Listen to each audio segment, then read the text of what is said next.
Terima kasih Anda masih bersama kami di Sudut Pandang. Kita akan ke Mas Rio. Mas Rio, boleh diinformasikan atau diceritakan ke kami bagaimana teman-teman YLKI ini menghadapi keluhan-keluhan masyarakat terkait pinjaman ini, Mas? Apakah betul mereka yang memang tidak sengaja misalnya melakukan atau tidak mengerti begitu, atau justru yang banyak melakukan aduan ke YLKI ini mereka-mereka yang sengaja bermain? Karena ada juga masyarakat yang mengerti teknologi, kemudian mereka bermain untuk meminjam dengan menggunakan gawai A, terus beralih ke gawai B, dan begitu seterusnya.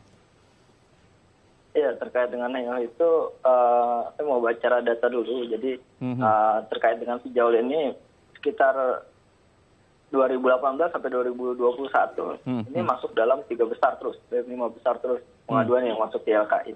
Ya, rinciannya yang pertama adalah tertinggi terkait dengan penagihan sekitar 71% di tahun 2021. Nah, itu sangat tinggi. Yang terkait dengan tidak meminjam namun ditagih, itu ada juga yang masuk ke kami sebesar 3%. Jadi unik, jadi banyak kita mendengar dari masyarakat bahwa mereka ini nggak minjam, tapi datanya digunakan oleh orang. Nah, itu banyak yang mereka ditagihkan. Terus juga nggak tahu apa-apa, mereka diteror dan sebagainya. Ini banyak juga yang masuk ke kami. Terus juga kita nggak menutup kemungkinan juga adalah ada pihak-pihak yang ingin juga untuk memanfaatkan situasi ini dalam pinjaman ilegal ini. Dia menggunakan data, banyak berada di KTP dan sebagainya, karena banyak data bocor, yang menggunakan data orang, terus dia minjam. Nah, akhirnya apa? Ya dia nggak ditagih adalah yang meminjam. Sekarang kan gini, pinjol sangat memanjakan konsumen, dalam arti, kalau kita lihat prosedur di perbankan aja, dalam hal peminjaman, prosesnya itu sangat panjang. Selain prosesnya panjang, perjanjiannya juga sangat rumit. Nah, kalau pinjaman online ini, pertama adalah prosesnya tidak serumit dengan perbankan. Terus juga perjanjiannya tidak serumit perbankan. Mereka bisa menggunakan cara-cara berbagai macam cara untuk mencairkan ini. Gitu. Jadi adalah banyak yang bisa, kita tidak menutup kemungkinan bahwa banyak oknum-oknum yang bisa memanfaatkan teknologi digital untuk bisa meminjam ke pinjol ini. Apalagi dengan angin segar yang diberikan oleh Menko Polhukam kita bahwa pinjol ilegal ini tidak usah dibayar. Nah, itu kan banyak juga yang memacu masyarakat untuk ya udahlah kita minjam aja.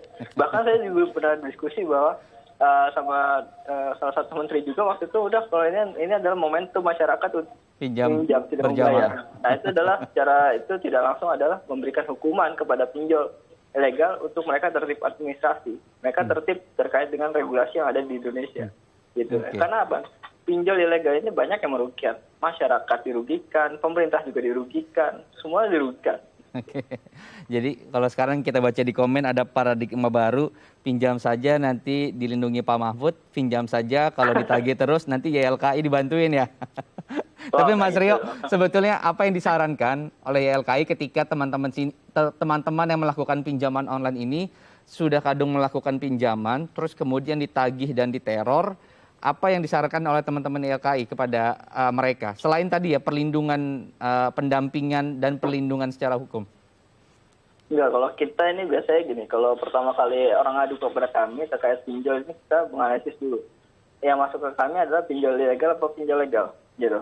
Kalau pinjaman ilegal ya memang itu hanya pidana dan juga kita YLKI itu perdata. Sedangkan kalau misalnya pinjol ilegal terkait penagihan dan sebagainya ancaman, biasanya kita mengajukan itu kepada pihak yang berwajib, kepolisian. Sedangkan kalau pinjol ilegal, yang legal, kita bisa untuk membantu untuk menyurati kepada OJK maupun kepada asosiasinya, API dan sebagainya. Kita bisa bantu. Baik, saya ke Mas Bima. Mas Bima, dengan kemudahan yang kemudian didapat oleh masyarakat dengan adanya pinjol ini, apa sih yang harus kemudian diperhatikan dan juga menjadi catatan para penyedia layanan pinjaman yang lainnya? Karena kita tahu konvensional kan sebetulnya sudah ada bank gitu. Apa kemudian yang harus diubah struktur pola peminjamannya gitu, atau skema untuk mendapatkan uangnya? Apakah kemudian bank konvensional juga harus bisa sedikit mempermudah dalam pinjaman ini, atau kita ternyata sudah punya koperasi dan itu yang harusnya dikembangkan lagi? Ya, satu memang harus ada perubahan dari sisi regulasi, dan ini adalah regulasi yang levelnya di OJK. Misalnya soal agunan, karena kemudahan pinjol ilegal itu salah satu kemenangan mereka terhadap sistem keuangan lainnya atau lembaga keuangan lainnya adalah soal agunan. Nah, sebenarnya sudah ada beberapa opsi, misalnya kalau tidak punya sertifikat BPKB atau kemudian tidak memiliki sertifikat tanah, itu bisa menggunakan agunan dari yang namanya invoice ataupun faktur. Nah, tapi banyak bank yang masih melirik ini resikonya tinggi. Jadi dari dua sisi, regulasinya harus dirubah, lebih rileks lagi buat peminjam, tapi dari sisi perbankannya juga harus melakukan inovasi.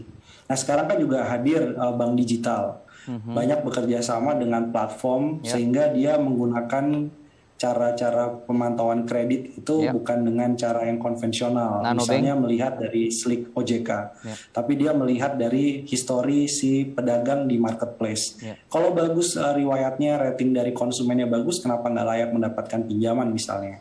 Nah, kemudian juga terkait permasalahan soal tenor. Pinjaman online yang ilegal itu menang karena dia menawarkan tenor yang pendek-pendek. Ada yang cuman kasih 1 minggu, 2 minggu. Sementara kalau pinjam ke bank itu 3 tahun, 2 tahun, atau tahunan. Nah, ini mungkin harus dimodifikasi sehingga model pinjamannya pun juga bisa lebih disesuaikan kebutuhan oleh calon debitur. Itu salah satu yang harus diperbaiki ya. Tadi belum dijawab, kita punya koperasi dan juga kita punya pegadaian yang juga tagline-nya menyelesaikan masalah tanpa masalah. Apakah dua itu kemudian sudah tidak dilirik oleh masyarakat kita? Sebenarnya cukup menarik masih pegadaian ya. Tapi kan artinya orang menggadaikan barang kan harus ada barangnya dulu nih untuk digadaikan. Nah, problemnya yang rentan dan orang miskin ini benar-benar udah kemepet lagi sebagian ya, yang menjadi korban dari pinjol ini guru SD, ada ibu rumah tangga yang memang dia secara penghasilannya sangat terbatas. Nah, ini dalam posisi tersebut pegadaian bisa jadi alternatif, tetapi tidak semua bisa. Tapi di koperasi kemudian juga di BPR misalnya, bank yang relatif lebih kecil, mereka menawarkan beberapa pinjaman. Cuman tadi permasalahannya adalah tenornya biasanya panjang. Sementara banyak yang butuh dana cepat itu ya namanya dana cepat ya. Mungkin butuhnya 1 bulan, maksimum 3 bulan, baru kemudian dikembalikan. Itu mungkin harus disesuaikan soal tenornya dan juga mungkin itu tadi kecepatan penawaran produknya. Pinjol ilegal itu menawarkannya lewat SMS langsung ke HP personal. Sementara kalau koperasi mungkin orang melihatnya ini ribet sekali nih, harus bertatapan secara fisik. Jadi anggota. Karena masih sedikit betul layanan-layanan koperasi yang menggunakan digitalisasi. Itu PR juga. Oke, baik. Kita akan jeda sejenak, nanti di akhir segmen kita akan bicara bagaimana kemudian cara masyarakat agar tidak mudah terjerat dengan pinjol-pinjol ini yang kemungkinan juga akan selalu tumbuh. Karena balik lagi sesuai dengan data, banyak kemudian orang miskin baru di Indonesia yang juga sekarang lahir setelah pandemi COVID-19. Kita akan bahas nanti usai jeda, tetap bersama kami di Sudut Pandang.